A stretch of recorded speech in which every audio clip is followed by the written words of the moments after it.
Hey folks, this is Jake Davis with a top 5 video for you today. This is my second of three videos celebrating unique, visionary, and inspirational filmmakers who really broke out in the 1980s. My previous video posted about a week ago was Sam Raimi. I meant to do these, hammer these out, boom, boom, boom, and just over the weekend. But, had complications, things happened on the 4th of July, ended up not being available for a few days. So, get into it now, and definitely get into my third video, the Coen Brothers. That'll be coming soon. Go back and watch my Sam Raimi. Today's Tim Burton. Anyhow, a quick little asterisk here. Even though Nightmare Before Christmas is probably his most iconic movie, the movie more than any film he actually ever directed, it's probably going to be the movie Tim Burton's most remembered for. However, he didn't direct it. So I'm sticking to just the films he directed for this list. And like with Sam Raimi, I'm also going to just go with one Batman movie if you can figure out which one it is. So, also there's 4, a little intro should talk about Tim. Tim Burton was born in August 1958, just 2 months before Sam Raimi, but way on the other side of the country in California. And that's just kind of weird to me to find out Tim Burton's from California. I mean, I just see this really quiet kid in the mid-70s standing in the shadows, wearing all black on the beaches of California,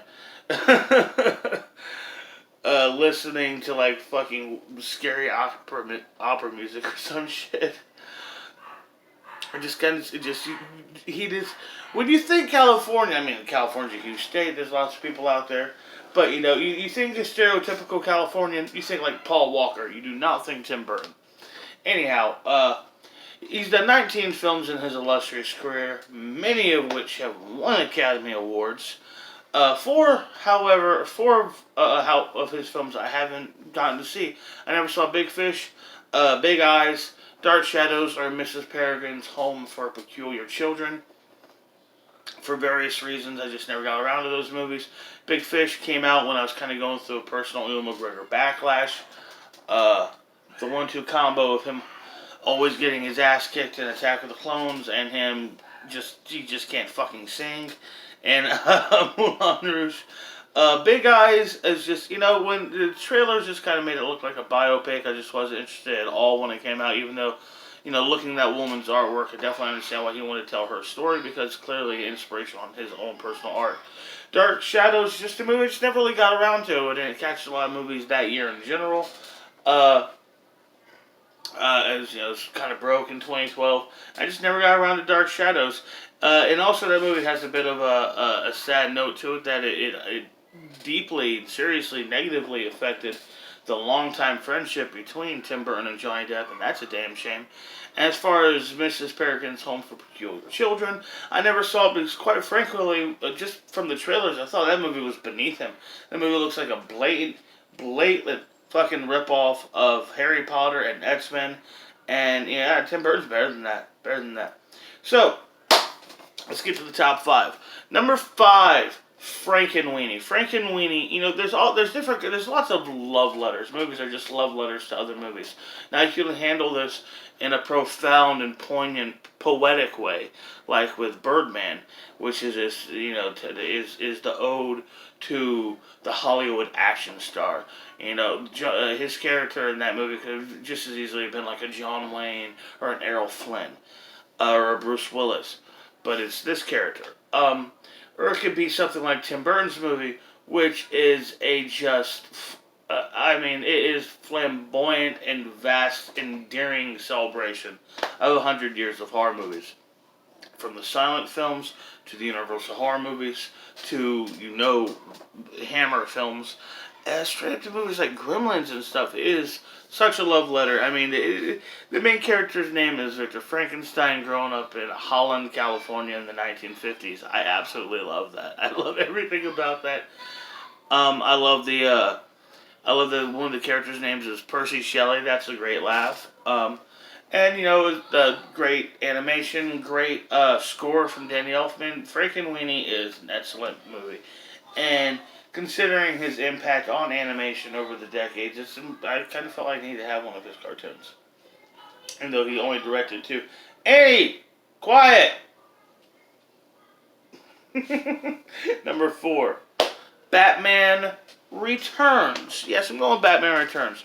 Yes, Batman's a movie I've talked about in great length over the years. It's one of my personal favorite movies of all time. Probably, it has had more impact on me becoming a film fan than any other individual movie I've ever seen.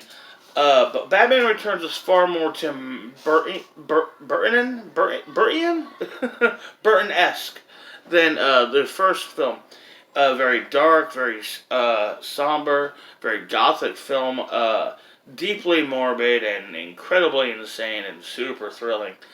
It's very important to point out that Tim Burton got fired from the Batman movies, not because this was a flop or because nobody liked it.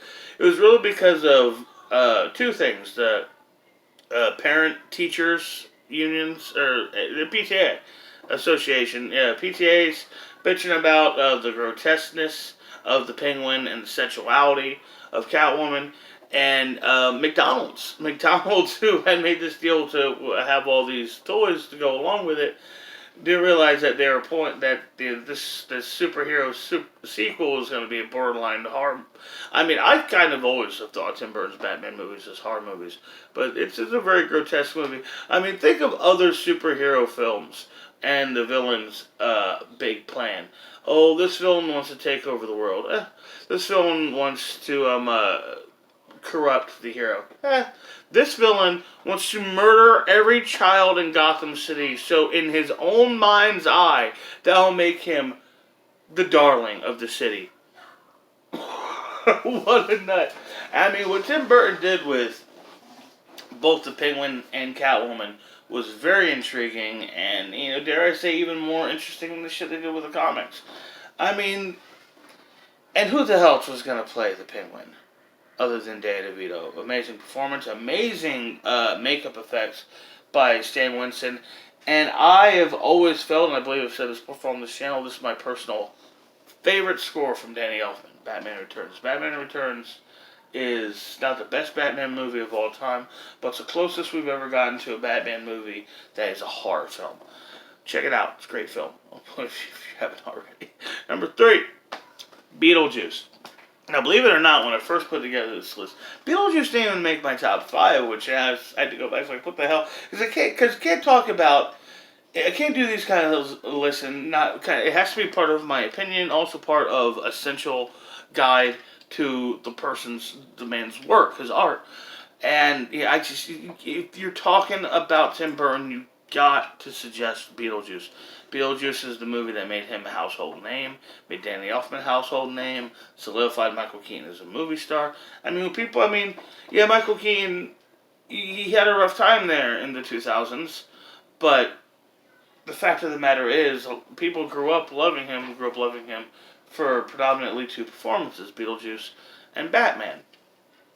And, there's Oscar-winning makeup, a wonderful introduction to, probably one of my favorite starlets,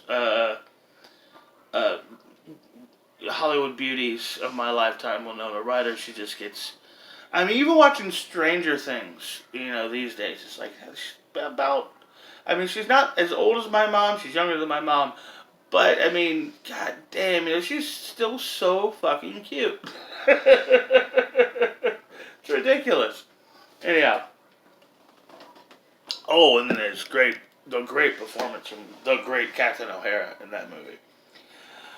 Number 2, Sweeney Todd, the Demon Barber of Fleet Street. I did say, Batman Returns is the closest thing you ever did to a horror movie, but it's not Tim Burton's most horror film.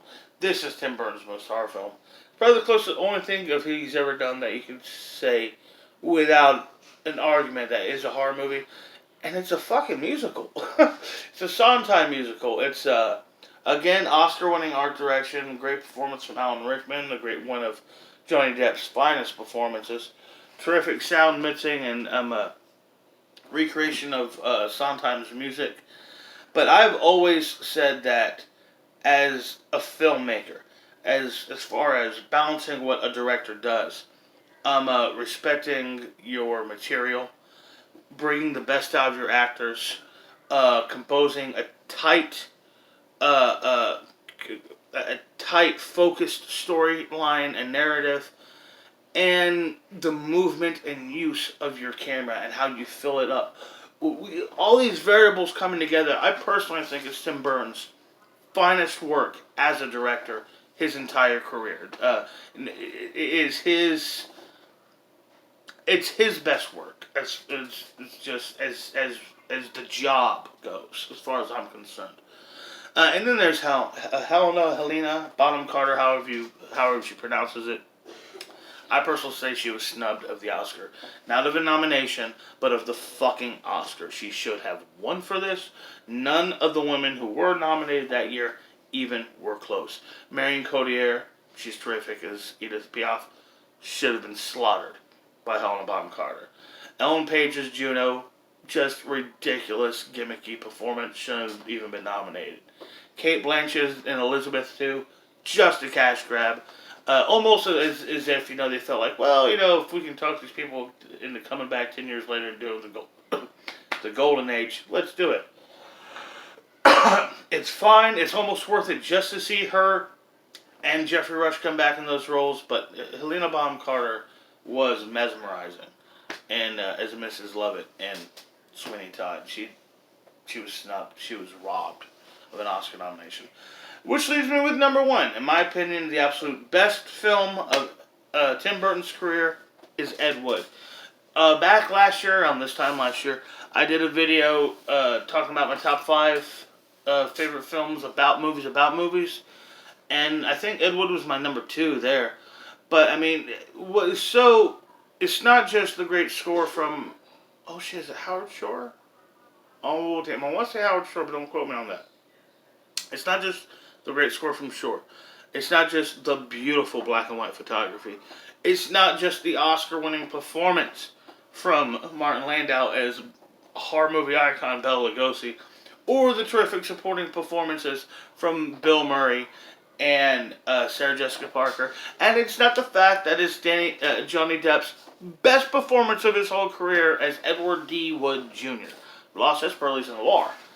It is this sincere and loving approach to hope and just dreams. The fact of the matter is, Ed Wood was a hack. The hack of hacks. Probably the worst fucking artist or director to ever call cut. Or even action. I guess could have gone with either one of those. But, as I said before, it's a story of a man chasing his dream, even though he has no talent and no skill to support or build this dream, he still got the right to chase him. It's beautiful in its way. It truly, truly is. And I think it's easily Tim Burton's best movie. Anyhow, I hope y'all enjoyed this. Hope y'all come back and watch my other stuff. Got my Coen Brothers video coming soon, but I haven't sat down and ranked them out and done it. Coen Brothers, I saved them for last because they're the prestige of this list. Anyhow, yeah. Hope y'all enjoy this. Hope y'all leave comments, share, subscribe, like if you want. I'm Jake Davis, and I'll catch you on the fly.